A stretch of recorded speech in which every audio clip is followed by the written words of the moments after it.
dari sini, kalau dalam perjalanan tiba-tiba disuruh membelikan rokok.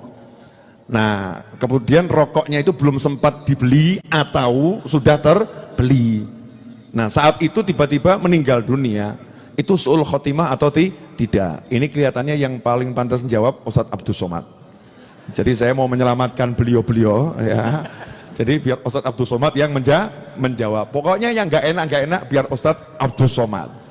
Ustadz Abdus Somad itu jatahnya dapat yang nggak enak. Kalau Habib Novel ini yang enak. Habib Segaf ya yang enak. Beliau sudah berpengalaman yang nggak enak. Betul Ustaz.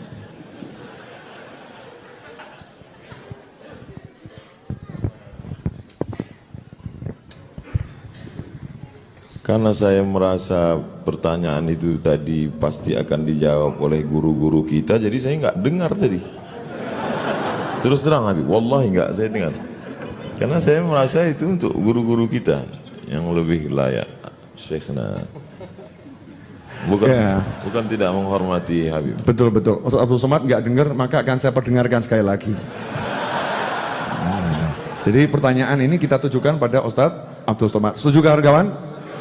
Oke, ada orang nanya, saya pergi dalam perjalanan, kemudian ada yang nyuruh saya untuk membelikan rokok. Nah, rokoknya itu entah sudah sempat terbeli atau belum sempat terbeli, ketemu malaikat Israel, saya meninggal dunia. Itu meninggalnya su'ul khotimah atau tidak gitu? Mohon izin Buya Yahya Sidil Habib. Jadi menurut saya, jarang-jarang nih saya jawab menurut saya. Tergantung hukum rokoknya, dia pilih haram atau makruh. Jadi kalau dia memilih hukum rokok itu haram seperti Mufti Syekh Ali Jum'ah atau fatwa yang mengatakan haram, maka membeli barang yang haram berarti perbuatan itu haram, jauh dari ridha Allah Subhanahu wa taala, maka bisa masuk su'ul khatimah. Tapi kalau dia pakai fatwa MUI rokok itu kan makruh.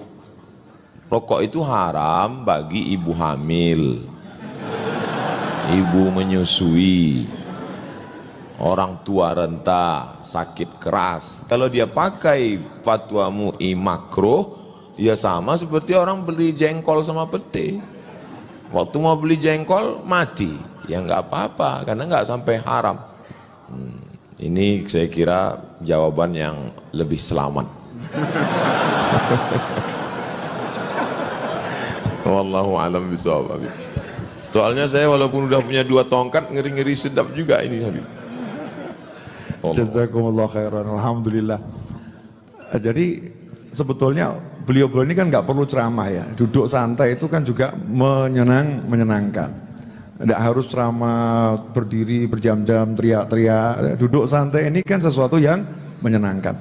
Dan ini duduk santai ini saya kemas seperti ini juga wasiat dari salah satu guru saya. Ajak saja duduk santai ngobrol, biar orang lihat ya bagaimana keakraban para ulama ya, biar orang lihat bagaimana yang disampaikan oleh para ulama ini, yang beliau-beliau ini ulama tadi, biar menjadi pelajaran yang baik. Terakhir, saya tuh sebetulnya tidak pengen ngakhiri, cuman memang segala sesuatu harus ada akhirnya dan mulai lagi. Segala sesuatu harus ada akhirnya dan mulai lagi. Segala sesuatu harus ada akhirnya dan mulai lagi. Segala sesuatu harus ada akhirnya dan mulai.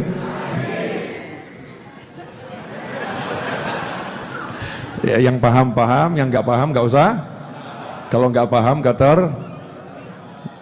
keterlaluan ya. Insya Allah paham, terutama beliau, insya Allah paham. Jarang-jarang loh orang bisa megang-megang begini, jarang. Ini saya megang-megang terus nih. Ikhwani rahimakumullah. Saya mau minta nasihat, ya singkat, ya nasihat singkat dari beliau bertiga khususnya. Kalau saya sampai Muhammad ini kan memang partner, dan ini biasa nih apa CS-an gitu ya, CS-an sama-sama kuli gitu ya, sama-sama kuli. Kalau ini majikan-majikan ya, bos-bos. Nah, Saya mau minta nasihat pada beliau bertiga, singkat nasihatnya, sarannya untuk majelis ilmu yang kami kelola bersama ini. Ya, majelis ilmu yang kami kelola bersama. Karena saya nyantri cuma 6 bulan, ya. Nyantri cuma 6 bulan. Kepada Buya Yahya, tolong nasihat dan sarannya untuk saya dan Habib Muhammad nih, dan teman-teman saya yang ada di sini, semuanya yang hadir nih.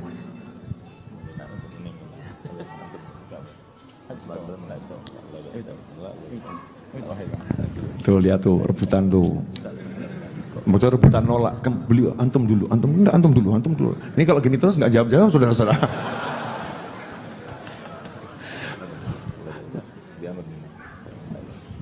Imtithal amr, diperintah oleh beliau kami laksanakan. Baik, subhanallah, mungkin nasihat untuk diri sendiri dan juga semua majelis. Kalau jadilah orang cerdas. Kalau kita melihat bahwasanya Anda yakin atau tidak kalau majelis ini adalah penuh berkah? Anda yakin tidak kalau majelis inilah yang menjadi sebab keselamatan? Baik, sederhana. Kalau kita meyakini, yakin. Ibaratnya begini, jika suatu ketika kita yang senang duit, senang fulus, ada sebuah toko, ternyata di situ membagi-bagikan hadiah atau ada diskon besar-besaran. Cuman syaratnya untuk mendapatkan hadiah harus datang. Hadiahnya besar. Ada uang 500.000, minyak goreng 5 kilo, lengkap untuk rumah tangga. Tapi yang mendapatkannya, yang boleh mengambil hanya yang datang. Kira-kira kalau Anda yang butuh, memerlukan di rumahnya kebutuhan barang makanan, kira-kira Anda mengambil atau tidak? Mengambil, saya ambil. Kemudian kira-kira Anda punya anak, kira-kira suruh ngambil enggak? Karena kalau Anda sendiri hanya ngambil 1 paket. Kalau saya, karena saya senang duit misalnya, dan senang benar, semuanya senang duit. Senang dunia karena hidup di dunia, biarpun nanti Habib Novel untuk bangun pondok, ya Habib ya. Nah, saya akan bawa anak saya untuk mengambil, karena saya benar-benar yakin bahwa saya akan dapat hadiah. Itu pun berpura-pura, nggak ada, mana toko ngasih hadiah sebegitu, nggak ada kan? Sekarang Anda sudah bilang yakin pondok ini, pesantren tempat majelis ini ada berkah, yakin di sinilah keselamatan kita. Maka sangat aneh kalau ternyata Anda tidak menggerakkan orang yang bersama Anda ke tempat ini. Aneh. Mana istrimu? Jomblo? Cepat nikah. Mana anakmu? Mana saudaramu? Bawa. Maka kalau Anda meyakini tempat mulia, bawa. Kalau Anda tidak membawa, berarti Anda yang semula cerdas menjadi tidak cerdas. Ini saja, wallahu a'lam bishawab. Iya, karena beliau minta singkat dan padat ya. Jadi begini, kita semua merasa bahagia kan? Karena Habib Novel ngasih uang? Tidak. Karena Habib Novel memberikan sesuatu benda yang berharga? Tidak. Tapi senangnya kita karena kita berjumpa dengan para ulama yang kita tauladani ini, yang semoga panjang umur semuanya ini. Rasa senang dan bahagia itu letaknya itu di mana? Di dada, perasaan, bukan materi. Ini yang digandaki oleh Nabi Muhammad untuk semua umatnya. Yang semacam inilah yang dituntut oleh Nabi Muhammad untuk menyampaikannya. Ingat, kita sebagai umatnya Nabi Muhammad yang begitu dicintai oleh Nabi Muhammad, yang sampai cintanya Nabi Muhammad kepada kita itu sampai beliau katakan lebih cinta beliau kepada kita daripada orang tua kita, bahkan lebih cinta beliau kepada kita daripada kita sendiri cinta kepada diri kita. Sampai-sampai Nabi SAW nggak mau ya, mengikuti para pemimpin sekarang ini yang cuma ngaku saja tapi nggak ada buktinya. Beliau buktikan ucapannya itu dengan mengatakan, bahkan diawali dengan sumpah, wallahi law yushaku ahadukum bisyaukatin fi rijlihi la ajidu alamaha fi qalbi. Demi Allah, kalau seumpama kaki kalian terkena duri, sakit bukan? Demi Allah, aku rasakan sakitnya dalam hatiku. Semua umatnya Nabi Muhammad SAW dirasakan sakitnya oleh Nabi Muhammad. Bahagia ini Nabi Muhammad ingin semuanya bahagia, bukan cuma kita. Ingat Nabi Muhammad telah bersabda, la yu'minu ahadukum hatta yuhibba li akhihi ma yuhibbu li nafsihi. Kalau kita tidak ingin yang di luar sana ikut merasa bahagia bersama kita seperti yang kita rasakan pada malam ini, berarti kita bukan mukmin. Mukmin kita ingin semuanya bahagia. Bagaimana caranya? Kita harus mereka itu bahagia sama seperti bagian kita pada malam ini. Gimana caranya? Seperti kata Abu Yahya, bawa ke tempat ini. Itu. Kemudian jangan lupa, kita sebagai umat yang begitu dicintainya, kita sudah mendapatkan suatu permintaan daripada Nabi kita Muhammad SAW. Tidak ada seorang pun daripada umat ini yang lahir kecuali mendapatkan permintaan langsung dari Nabi Muhammad. Nabi Muhammad tidak pernah minta jabatan, harta benda, tidak. Tapi Nabi Muhammad minta satu hal saja. Apa itu? Balighu anni walau ayah. Sampaikan dariku, walaupun hanya satu ayat, sampaikan. Ajak mereka majelis taklim. Ajak mereka itu untuk bertemu dengan ulama. Ajak mereka itu supaya mendengarkan ayat Al-Quran. Karena yang membawa rahasia daripada syariat Nabi Muhammad bukannya membawa ini, bukan. Mereka yang balik, tapi rahasianya itu terletak pada Al-Qurannya dan hadisnya disampaikan. Kemudian yang kedua, yang terakhir saya sampaikan, silahkan anak-anak kita meletakkan mereka di dalam pendidikan yang bagaimanapun, silahkan, tapi gunakan logika kita. Ini zaman disampaikan Nabi Muhammad SAW jauh sebelumnya, 1400 tahun yang lalu. Antum satakunu fi zamanin halaku rajuli ala yaday abawai. Bakal datang suatu zaman pada kalian nanti di mana kebinasaan seseorang terletak justru di tangan kedua orang tuanya. Mungkin kedua orang tua menjadi sebab binasa, mungkin. Dari segi apa? Pendidikan salah meletakkan. Silahkan kita letakkan pendidikan anak kita di mana saja, tapi gunakan logika kita. Jangan kita cuma dikatakan orang pinter bangga, dikatakan orang bodoh marah, tapi kita tidak gunakan otak kita. Bagaimana mungkin anak kita berbakti pada orang tuanya kalau mereka tidak pernah diajarkan bagaimana berbakti orang tua? Bagaimana mungkin mereka punya hati yang bersih kalau mereka tidak pernah diajarkan bagaimana punya hati yang bersih? Bagaimana mungkin mereka itu tahu bagaimana caranya supaya takut kepada Allah Ta'ala? Ulama ini, mereka itu dimuliakan Allah Ta'ala, itu bukan karena wajahnya yang tampan-tampan, tidak, tapi ilmu yang dalam hati, ilmu yang ada di dalam dada mereka, itulah yang mengingatkan mereka. Sedih, jangan sedih. Mau berbuat haram, jangan. Mau meninggalkan kewajiban, jangan. Itu yang menjadikan mereka itu mulia. Oleh karenanya, pokok yang terakhir adalah ingat kehidupan kita antara dua, bahagia atau sengsara. Kalau kita ingin bahagia, dengarkan firman Allah Ta'ala, man amila salihan min zakarin au unsa wa huwa mu'minun falanuhyiyannahu hayatan thayyibah. Siapapun yang beramal soleh, laki maupun perempuan, asalkan dilandasi dan keimanan, pasti kami akan berikan kehidupan yang sangat menyenangkan. Nggak mungkin kita beriman kecuali kita harus belajar dulu.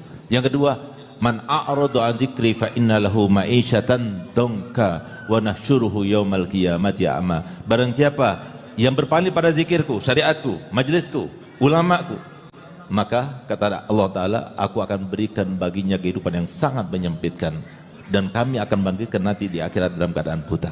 Semoga kita semuanya dan seluruh kaum muslimin di Indonesia ini dan seluruh dunia semuanya mengenal Nabi Muhammad dan tahu syariat Nabi Muhammad.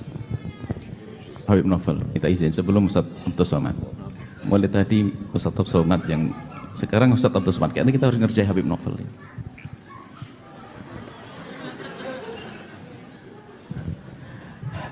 Hari ini dengar-dengar ada yang bisikin milad ini mau diapain sekarang? Betul lah. Hah? Jadi miladnya 15 Rajab, tapi memang malam ini syukuran milad. Wah, ini itu berarti ya. Wah, memang Ustaz Somad baik betul. Diajak ngerjain malah salaman baik-baik. Tidak salah, saya sudah gagal saya kalau gitu. Enggak. Memang saya, kata guru saya Habib Anis, bejo ini, beruntung gitu ya. Walaupun mau dikerjain hasilnya dapat ciuman. Bejo, betul Ustaz, siap dikerjain Ustaz. Dan Ustaz saya mau ngajarin apapun saya siap. Musyawarah dengan Ustaz Abdul Somad. Musyawarah dulu. Betul Ustaz. Berkah insyaallah panjang umur beliau, berkahi pesantrennya. Cuman saya ingin minta, kita akan berikan hadiah Habib Novel insyaallah. Gimana? Hadiah yang serius karena Allah, karena beliau membangun majelis. Bagaimana kalau semua punya niat? Kalau tidak punya uang hari ini niat, saya akan kerja cari uang. Bagaimana majelis beliau itu segera diberesin? Hadiah untuk beliau.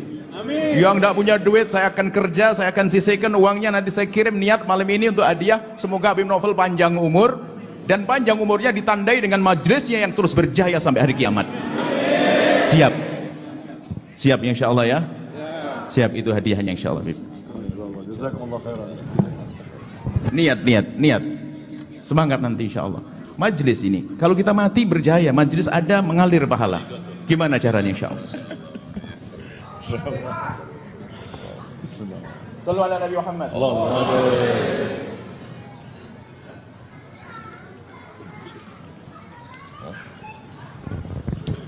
Selama majelis ini saya buka HP sekali, dan di saat buka HP sekali itulah pertanyaan Habib Novel itu luput dari telinga saya, sampai seolah-olah saya kurang adab dan minta ulang sekali lagi. Sebenarnya yang ingin saya lihat di handphone saya adalah SMS kemarin jam 6:14. Ada seorang meng-SMS saya, ulama, kata dia, kapan bersilaturahim ke rumah saya? Jam 6:14. Ketika dia mengatakan kapan silaturahim ke rumah saya, maka dalam hati saya akan datang dan akan membungkuskan satu tongkat. Baru niat membungkuskan satu tongkat dibalas Allah 2 tongkat malam. Jadi lama saya merenung, niat kita saja belum diwujudkan sudah diberikan Allah Subhanahu wa ta'ala. Jadi yang berniat malam ini ingin menyelesaikan bangunan majelis Habib Novel, maka insya Allah Allah akan lipat gandakan. Amin. Wa ta'ala. Ustaz Abdul Somad cuma ngomong aja, Ustaz kasih apa? Adalah pokoknya. Insya Allah kita akan berbuat sekecil apapun sesuai dengan kemampuan kita insya Allah.